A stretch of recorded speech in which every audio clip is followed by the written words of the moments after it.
Thank you, Bob. I'd like to thank Enough also for inviting me to read tonight. So, I don't think I can read an interview with an author or poet without the question being asked, what's your writing process? So I thought the best place to start would be with my poem titled Writing Process. What a stroke of luck when your best friend dies of cancer, 6 days after your lover is struck by a bus, to describe an anguish in poignant prose. And to smell your flesh burning under molten slag, or suffering a sliver of rusted steel slicing through your cornea, is red meat for starving metaphor. Unload a boxcar baking in the searing summer sun, then jackhammer 100 feet of concrete on a 100-degree day to percolate powerful hyperbole. It would help to be thrown face first into a cell where you sleep in a puddle of vomit to describe humility with credibility. You should run 10 miles with the homeless, then drop your last dollar in a vagrant's paper cup before drafting even one line about empathy. Finally, trek from the summit of Mont Blanc to the cobbled streets of Trastevere to craft poetic verse manifesting magnificence. But not until you see the crown of an infant emerge from the mother's womb, or the fowl from the mare, will the writing process begin. And since we're a poetry reading, I'm going to read How to Write the Last Line of a Poem. There's a cold water spring on an unmarked trail in Big Sur. Its healing water is hidden by a thicket under a canopy of torrid pines, 200 feet above iron surf, washing fine white sand into the sea. Nobody has ever sipped from the spring's hallowed waters except Whiptail and Monarch, neither of which are able to sketch maps or scribble directions with their tiny digits. And even if they could, it's unlikely they'd ever learn proper penmanship, or the dreary rules of formal grammar, which of course is inconsequential to the poet.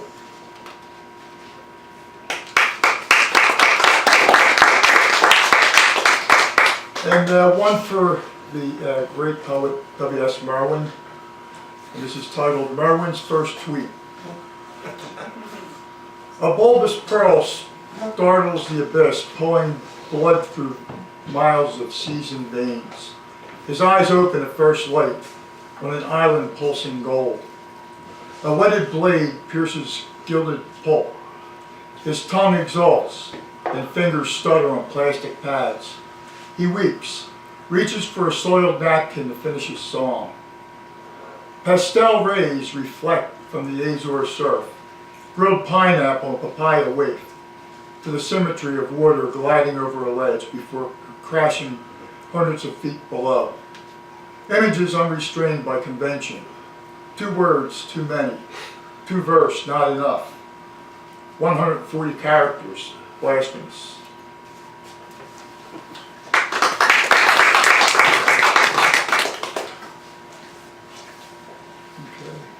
Okay. And I'm going to read my first published poem that I have a sentimental attachment to. And this is called Grace. Grace, some believe, is standing on a cliff 3,000 feet above the valley floor, peering down from above like God, dressed in a wingsuit made of fabric finer than human hair. Then stepping off a ledge at Taft Point, Yosemite sprawled below, slicing thin air at 125 miles per hour, free as a bird, before splattering into a granite wall. Hail Mary, full of grace, repeat the mourners, shaking their heads. Some sob, others wipe tears. So senseless, they say, so much to live for, while sipping herbal tea on an elevator shooting skyward, where they step off and look out the window at the black asphalt snaking through the urban canyon below, then walk to the edge of a cubicle, step in, strap on a headset, and advise the despondent on how to live from a crisis center on the 87th floor.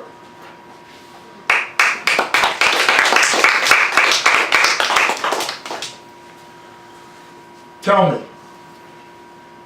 the moment your fingers slip from the slit carved into granite over a millennia by wind and rain, is it then that you see your first day of kindergarten?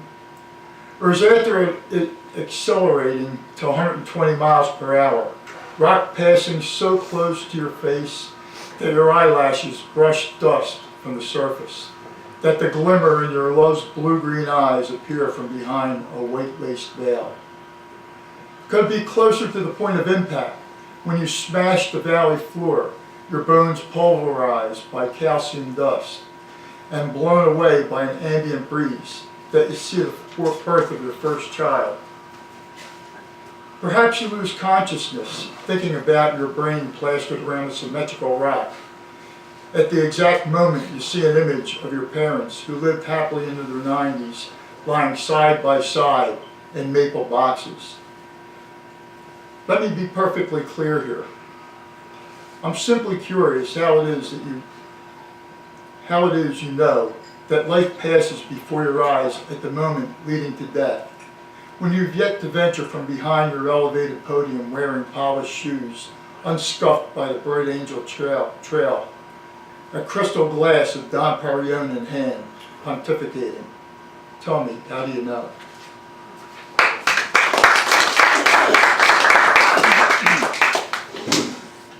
I have a few poems here that are I wrote in memorial some people close to me that I lost recently.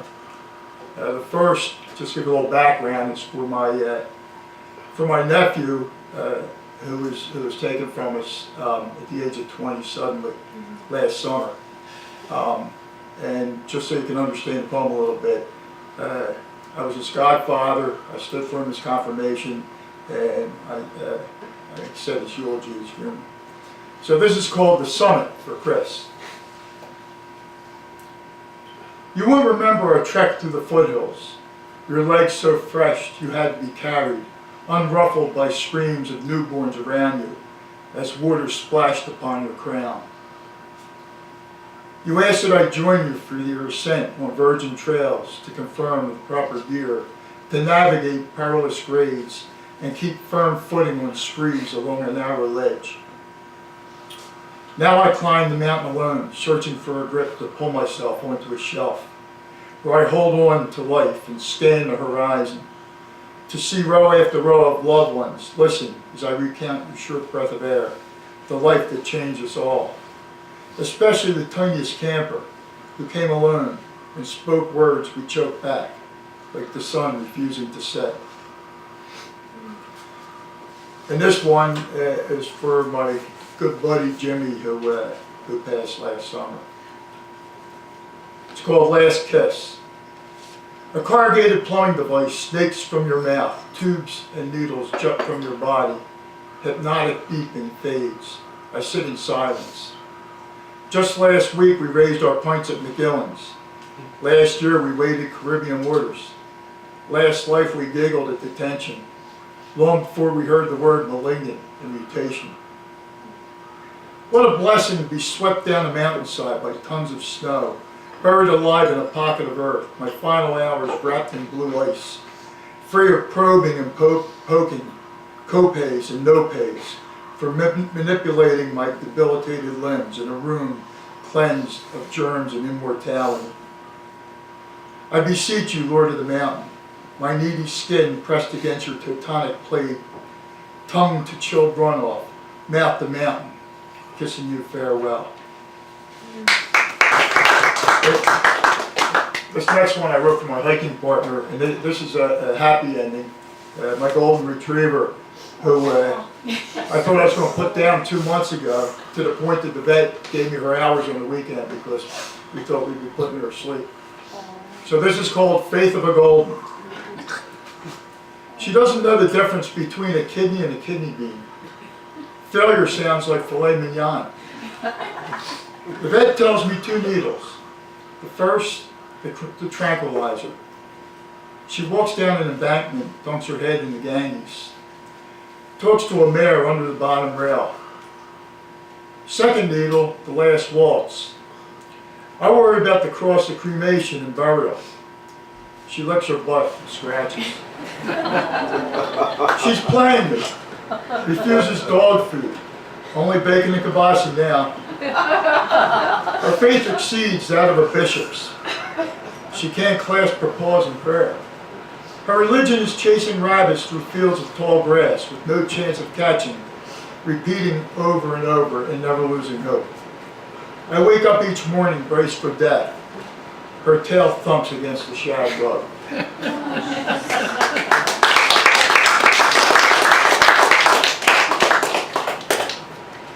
And this one, the image I had for this next poem is a bar that was in the basement of the old Schmidt's Brewery at Front and Girard that truck drivers used to take me to when I worked there during high school. I was in a bar before high school. My direction. This is called Scenes from a Basement Saloon. Soot sweats through masonry walls. Stale beer glues to soulless shoes, sliding through the womb, where yuck pulls holy water from a fresh barrel, the bread of life, holy of holies, where saints are sinners and sinners of what we become, hunched over the altar, whispering vespers that begin with mother and end with fucker, followed by giggles like children hiding in a closet with father's vintage Playboys, found in a drawer under underwear next to the condoms, mistaken for balloons they fill with warm urine and drop out the bedroom window on little sister, standing in her uniform, clarinet case in hand, so ashamed she forgot about the solo she just played in the school recital that her father never heard from his seat at the altar.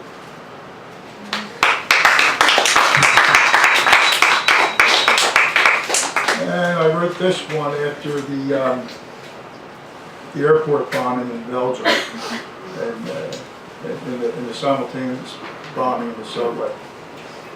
This is called The Chemist. It must take keen intellect to excel at chemistry at university, to memorize the periodic tables and complex formulas, to possess the dexterity to mix volatile compounds with precision and transfer them from test tube to beaker without blowing up an entire city block.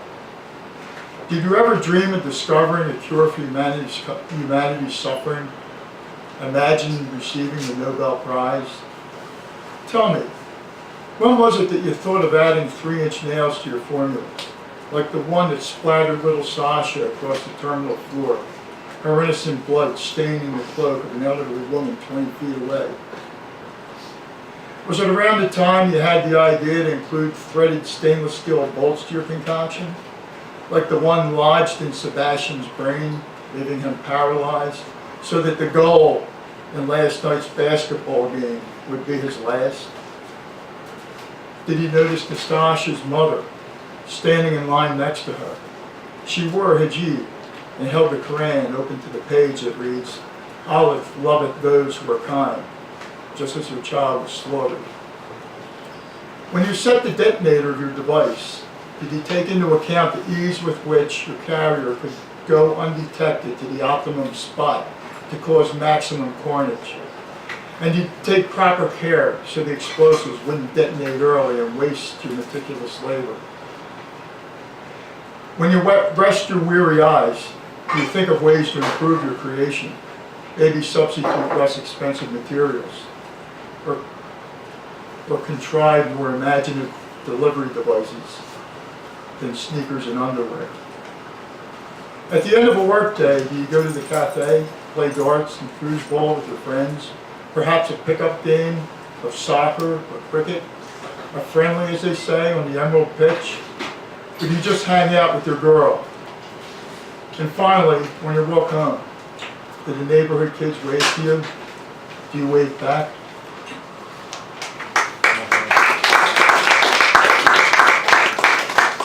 What's my time? 5 minutes. Okay.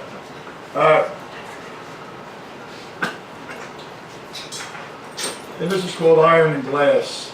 And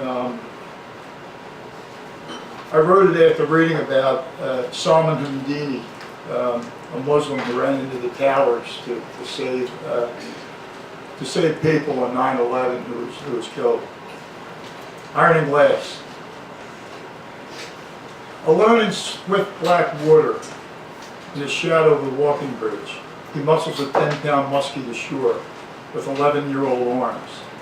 Big league prospect his senior year, pitching a no-hitter with his right, the left blown off by a roadside bomb on his 18th birthday. Small price compared to Salman Hamdini, pulverized by iron and glass, when he ran into smoke and chaos before the towers imploded, into the twisted hyperbole of insular little men who never picked up arms in battle, climbed through the teeth of death, and will never know the difference. And this one I wrote on my 62nd birthday. And I can only read it for about 3 more months. It's called 62. Paul wrote when I'm 64 and 58. He was 16. I still had all my hair and teeth and no tattoos or children that I know of. I had yet to inhale the scent of Jamaican Sumatra, experience a hoppy pale ale glide down my parched throat, be thrown into a paddy wagon that smelled of warm urine, or cross the blue and yellow finish line on Boylan Street. I hadn't tasted the chilled runoff of Mount Baldy, confused my grandson Jesse with Joey. Didn't know chocolate was an aphrodisiac. Didn't know what an aphrodisiac was.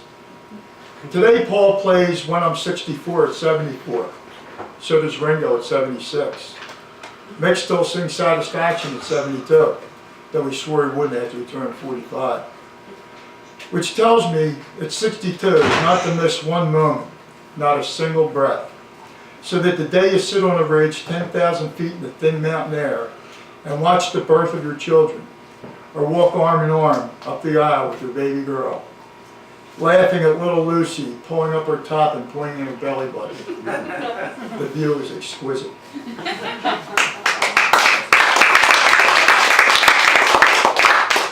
And my manager, my wife,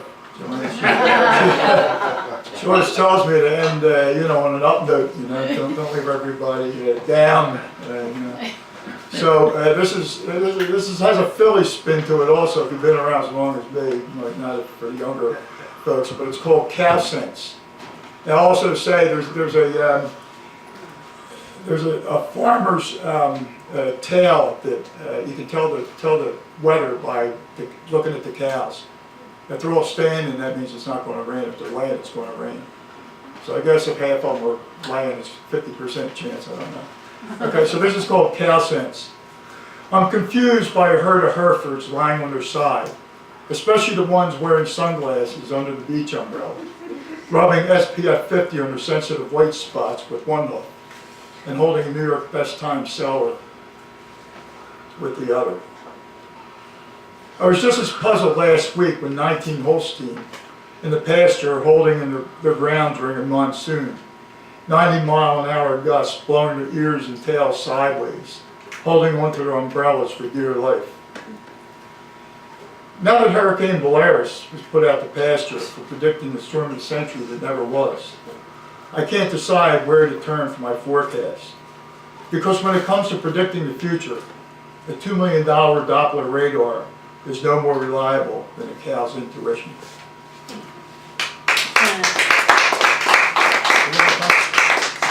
One more? Okay. I printed this out at the last minute. I had my first collection making the rounds trying to find a publisher. And I didn't even think to read this, but this is the opening poem in it. And it was inspired by Gregory Pardot, who won the Pulitzer Prize last year for his collection. And in that collection there's a poem called Written by Himself, which just blew me away, and had an opportunity to meet him and we talked about it. So, this is called Once a Welder. I slid from the wound to kiln-fired brick, balanced training wheels in a black back alley, across from the asphalt court, where I slammed the rock and guzzled chilled quartz. January icicles hung from my beard on a midnight trek by the concrete hull. 4-foot swells on the Delaware crash against hardened steel. Sparks spill to the floor, where the gay Asian labors with 2 street Irishmen, Hispanics and blacks. Trash mouth and hogman. An asbestos-filled room, an explosion. Flesh fused to charred bone, my baptism. Sanctified in sweat, the liturgy of labor. Work or die, metal in the eye. Shot in the beer in a stevedore saloon, bare knuckles to square jaws. Curses spit onto the cobbled stone, ungrouted. Words of charcoal bits mixed in mortar, unsanded. The welder's mind's glow. Blast furnace melts coarse prose. Molten verse overflows into an oak cast, petrified. Metaphor personified. Write or die, mud in the eye.